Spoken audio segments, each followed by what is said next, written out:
Mirë, me mua në një komunikim të drejt për drejt, bashkohet gazetari i njohur Flogert Muça nga Lexo.al.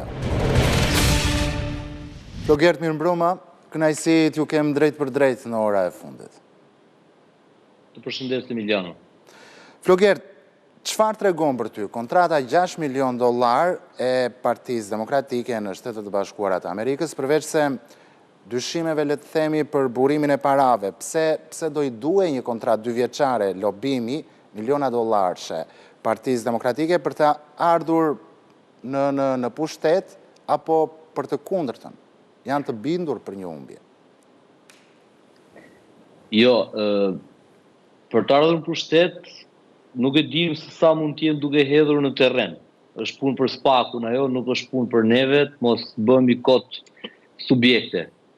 Ndërsa ajo që ka ndodhur me kontratën në Shtetet e Bashkuara të Amerikës, Emiliano, për mua, për qenë serioz dhe jo ironike, sarkastik, siç ti ke dëshirë, tregon 2 element shumë të thjeshtë, por shumë të rëndësishëm. Elementi i parë ka të bëjë me si e sheh Sali Berisha SBA-n. Pra, me atë që ka bërë, doktori e sheh SBA-n si Shqipërinë, një vend, do të thuash ti, si institucione shqiptare. Eksaktësisht. Pra, ai thot si ti e duke shkuar te ku diun, ose më saktë siç Berisha e percepton shtetin. Po pra eksakt, Pra, ai thot që çfarë nuk zgjidhet me para, zgjidhet me më shumë para.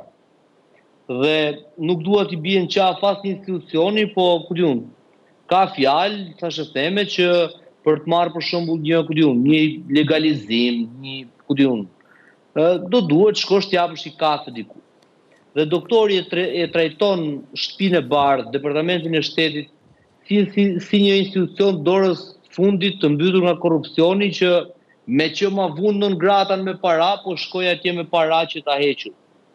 Se ndryshe nuk mund ta imagjinoj dot. Pra, e para, doktori me këtë kontratë, për të hequr në ngratën e tij, ka thyer Shtëpinë e Bardhë dhe Shtetet e Bashkuara të Amerikës. Kjo është e para dhe jashtëzakonisht shumë e rëndësishme.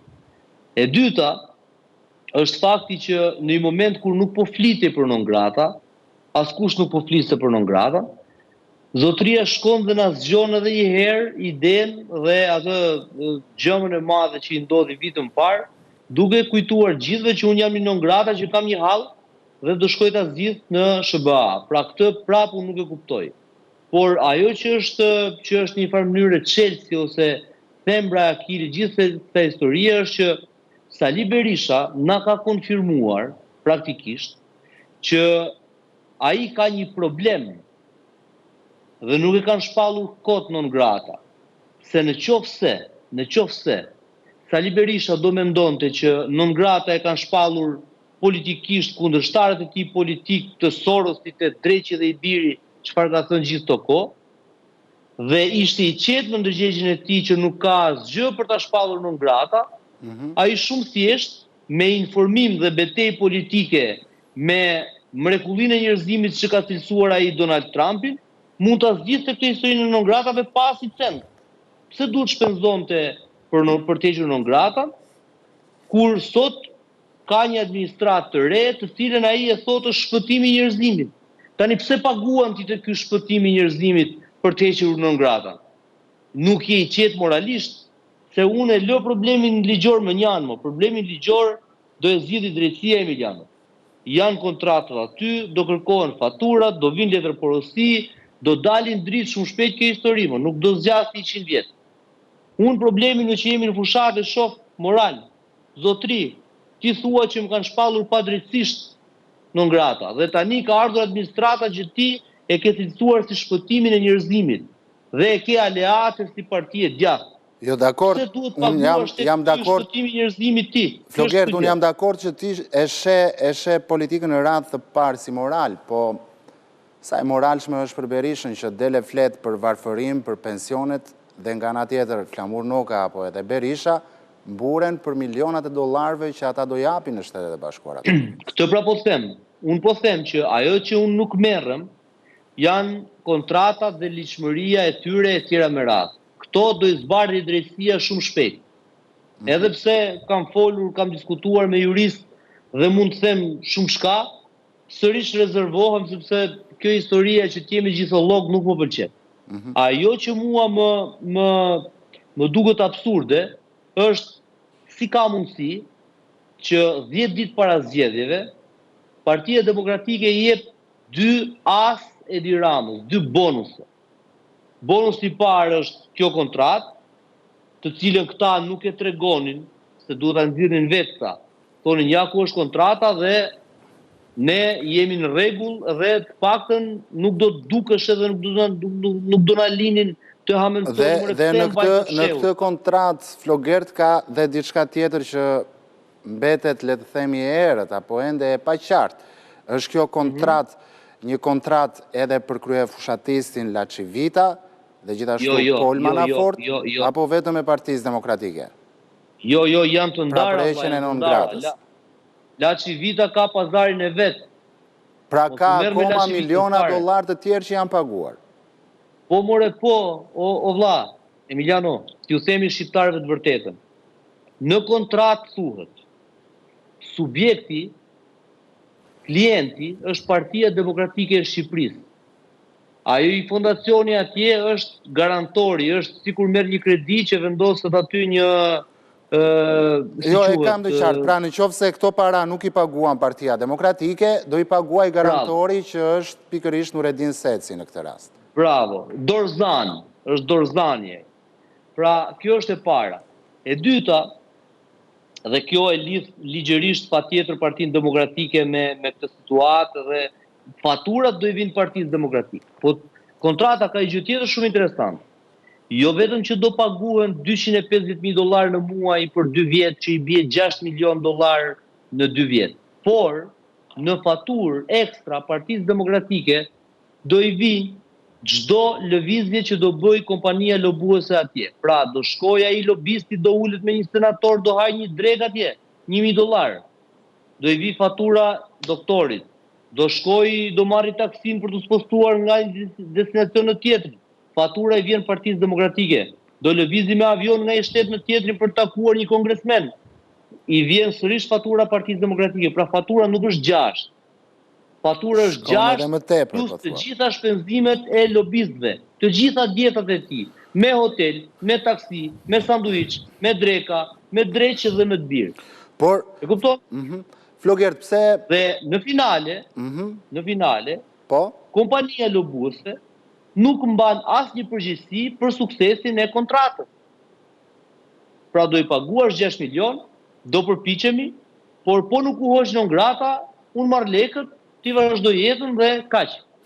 Dhe historia këtu bëhet absurde, ta thash, sepse këta nuk e thon vetë të parët që ore e bëm këtë kontratë, por duhet dali atje te farat e departamentit thesarit të SBA, që ta marrin vesh në media dhe ta publikojnë, dhe e bën edhe më të mas trumbullarin kur jep urdhër që për këtë temë nuk duhet flasë. Pra e mbush akoma më shumë mister se cili është burimi këtyre parave. Dhe ky është një super bonus që i jepet Edi Ramës 10 ditë para zgjedhjeve. Del dhe zoti Fred Lela bën një lajm trema ndjematan dhe del e përgënjeshtron djali i Trumpit që i thot mos luaj me emrin tim se unë nuk jam as miku yt as armiku i Ramës. Është rrequr Lela në këtë rast dhe e ka thënë që lajmi nuk e kam bërë unë.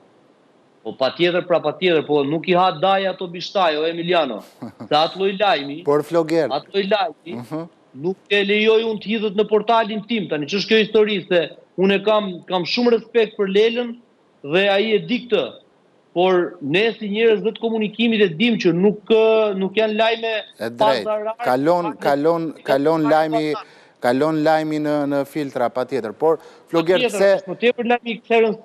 pse në rrjetet sociale, le të themi, ka një pakënaqësi të madhe tek qytetarët ndaj Berishës, ku e akuzojnë atë hapur se ka vjedhur paratë e shqiptarëve dhe shkatruar vendin, kur në fakt këtë kontratë e ka firmosur Flamur Noka, madje edhe në emër të Kujtim Gjuzi. Dëgjoj Emiliano. Një gazetar imi sot më tha që po ndjek këtë çështjen e lobingut doktorit dhe i thash ore hidhi i sy në rrjetet sociale doktorit, ka mbështetje apo njerëzit janë shqetësuar? Dhe pastaj rezultuam që bëm një live me 10 qindra komente që doktorin e shkret e bënin copë të tillë. Dëgjoj, unë i besoj njerëzit që në një moment njeriu indoktrinohet dhe mund të besoj që doktori është qelibar. Dhe unë nuk po e akuzoj se nuk kam asnjë vendim gjykate që t'i them është i korruptuar apo jo. Por ajo që kam evidentuar është që fryma në Partinë Demokratike pas këtij lajmi ka rënë jashtë masë. Sepse njerëzit po shpenzojnë parat e tyre, demokratët e ndershëm të thjesht, parat e tyre për të bërë fushat dhe për të mbledhur vota për Sali Berisha. Dhe marrin vesh që mirë që nuk po nxirren lek që të ndihmohen ta në fushat, por janë $6 milion që shkojnë drejt Amerikës për hallin e një individi. Pra, për një vizë do thoshte dikush. Urdhro? Për një vizë do thoshte dikush. Eksakt, për një rrugë, as për një vizë jo, për të vajtë për të ardhur një herë. Pra, dhe njerëzit në atë moment, pavarësisht se publikisht mund të mos e thonë, ulën dhe mendohen, ore, e kupton që ky ka $6 milion për të vajtë për të ardhur një herë nga Amerika, ndërkohë që unë kruaj xhepat në darkë, a kam 600 lek apo 6.000 lek për të mbajtur fëmijët me bukë. Pra, në këtë kuptim, elektoralisht e ka dobësuar dhe frymën e ka zbehur jashtë masës. Po ta thash, problemi më i madh është që pra po thua që kjo kontratë në zgjedhjet e 11 majit për Partinë Demokratike apo për koalicionin Aleanca Madhështore do ndikojë negativisht. Absolutisht, ka demoralizuar ekipin. Lokomotiva që është partia është dobësuar, sepse mirë që ndodhi kjo, po doli dhe djali i Donald Trumpit dhe i tha Partisë Demokratike që unë nuk jam miku juaj e nuk jam as armiku i Ramës, kështu që mos më përdorni mua për fushat elektorale. Pra, është cënuar dhe besueshmëria e shtëpisë bardhë ndaj Partisë Demokratike. Sepse nuk mund ta përdorësh ti djalin e Donald Trumpit si të jetë djali një antar i kryesisë së Partisë Demokratike për të thënë që ky do më shumë doktorin se Ramën. Se kjo ishte ideja, që ai djali i Trumpit nuk e priti Ramën, sepse Trumpi është me ne dhe nuk është me Ramën, dhe Trumpi po na mbështet ne që të mundim Ramën. Dhe meqense Flogert ne folëm se si do ndikojë kjo kontratë për sa i përket zgjedhjeve të 11 majit, do të doja që së bashku të shikonim sondazhin e dytë të Angeli Çerke dhe ABC News për dy qarqet më të mëdha në vend, siç është Elbasani dhe më pas Fieri, por fillimisht doja të ndalesha në sondazhin e qarkut të Elbasanit për vitin 2021, pasi dua të shpjegoj diçka dhe më pas të kaloj te qarku i Fierit, ku kam edhe një pyetje për ty. Siç e shohim në vitin 2021, qarku i Elbasanit për Partinë Socialiste ka dalë 55.21%, pra i përkthyer në mandate ka marrë 8 mandate Partia Socialiste në vitin 2021. Partia Demokratike në vitin 2021 ka marrë 6 mandate, 37.06% të votave, ndërsa siç shohim LSI-ja në atë kohë, pavarësisht se ka patur 4.42% të votave dhe rreth 7.000 vota, nuk ka arritur dot pra që të prodhoj një mandat. Dhe po të ndalemi tashmë në qarkun e Fierit për vitin 2025, siç e shohim këtë projekcion, Partia Socialiste merr 57.3% të votave, Partia Demokratike bashkë me partinë e LSI-s kësaj ere, pasi është Aleanca për Shqipërinë Madhështore, nga projekcioni del akoma edhe më pak se viti 2021, por po të shohim partitë e vogla, Shqipëria bëhet merr 3.5%, Mundësia 1.7%, Koalicioni Euroatlantik 1.7%, 1.3% PSD-ja e Tondoshit dhe Lëvizja Bashkë e Arlind Qorit 1.1%, ndërsa partitë e tjera 1.4%. Çfarë shohim në këtë sondazh? Që duke u nisur nga qarku i Elbasanit i vitit 2021, nga Partia Lëvizja Socialiste për Integrim, e cila edhe pse kishte 4.42% të votave, nuk ka arritur dot të përkthehet në mandat. Po të shohim sërish qarkun e Fierit, për vitin 2025, shohim që të gjitha partitë e vogla në përqindje nuk arrin dot pra të marrin sa përqindja e LSI-s në atë kohë, pra do të thotë që nuk arrin dot të marrin një mandat. Duke patur parasysh edhe objektivin që sot ka shprehur Partia Socialiste, e cila në qarkun e Fierit synon të marrë 11 mandate. Sipas jush, është e realizueshme kjo, është e sigurt? E sigurt nuk mund të thuhet plotësisht, por e realizueshme pa diskutim që po. Ki parasysh disa elemente, Emiliano. Po e nis me Elbasanin dhe vite Fieri direkt. Në Elbasan sot nuk ka më LSI, e para. E dyta, pra ato 6.000, 7.000 vota ndaj për gjysmat e socialistët, gjysmat e demokratët. Dhe ana tjetër, socialistët e kanë humbur mandatin e 9 në Elbasan vitin 2021 për më pak se 1.000 vota. Po. Sot, 2025-ën, praktikisht, mirë që merë gjysmat e atyre të LSI-s minimalisht, por 57.800 pra votat e demokratëve do fragmentarizohen tek partia e Bashës, te partia e Shehajt e kështu me radhë. Dhe nënta në Elbasan, me këtë sistem zgjedhor që kemi, me partitë e djathta të vogla që i marrin vota Partisë Demokratike dhe me asgjësimin e LSI-s, është plotësisht i mundshëm. Sa i përket Fierit, në Fier ka tjetër element shumë të rëndësishëm. Në Fier është filluar puna ka kohë, jo si në 2021 që u fillua puna nga socialistët 3 javë para zgjedhjeve. Kjo është e para, për organizimi me sa unë kam informacion është shumë i mirë. Nga ana tjetër, edhe atje partia e Alibeajt dhe Shehit, kanë një eksponent të fortë që merr vota djathta. Nuk nxjerrin dot mandat, shumë e vështirë të nxjerrin mandatin, por i marrin vota Partisë Demokratike. Nga ana tjetër, Luan Baçi dhe dikush tjetër aty që është në krah të tij, në listë të sigurt, është në një betejë në thonjza me Gazbardhin. Dhe atë Korreshin, Semir Korreshin. Pra, përçarja e brendshme e Partisë Demokratike, votat që i marrin partitë e reja të djathta Partisë Demokratike, mobilizimi absolut që ka ndodhur këto 6 muajt e fundit paktën në Fier, e bëjnë 10-ën të mbyllur dhe 11-ën të realizueshme. Kjo është analiza ime edhe në informacionet që kam. Atëherë, Floger, do doja që të kisha një parashikim edhe nga ty për zgjedhjet e 11 majit, se si dalin partitë politike në rang kombëtar. Këtë parashikim në fakt e kam marrë edhe nga 2 kolegët tanë më parë, Arditrada dhe Artur Nura, dhe më pas ti ballafaqojmë së bashku opinionet e njëri tjetrit pas zgjedhjeve. Atëherë doja ta nisja me ty për Partinë Socialiste. Sa mandate merr në rang kombëtar? A më lejohet që të them 2 shemen, pra minimumin? Po patjetër. Partia Socialiste nuk zbret nën 76 mandate. Është minimumi. Tavani nuk dihet, është 80, është 82, nuk ka një tavan fiks. Partia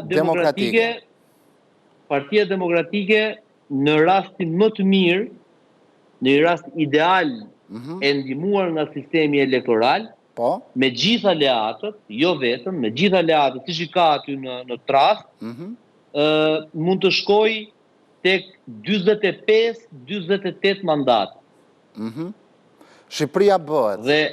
Dhe Shqipëria bëhet dhe partitë e tjera të vogla, pa Tom Doshin, duke hequr Tom Doshin, mund të bëjnë së bashku të gjitha maksimumi një grup parlamentar, minimumi marrin nga një mandat. Pra, Lëvizja Bashkë, Shqipëria bëhet.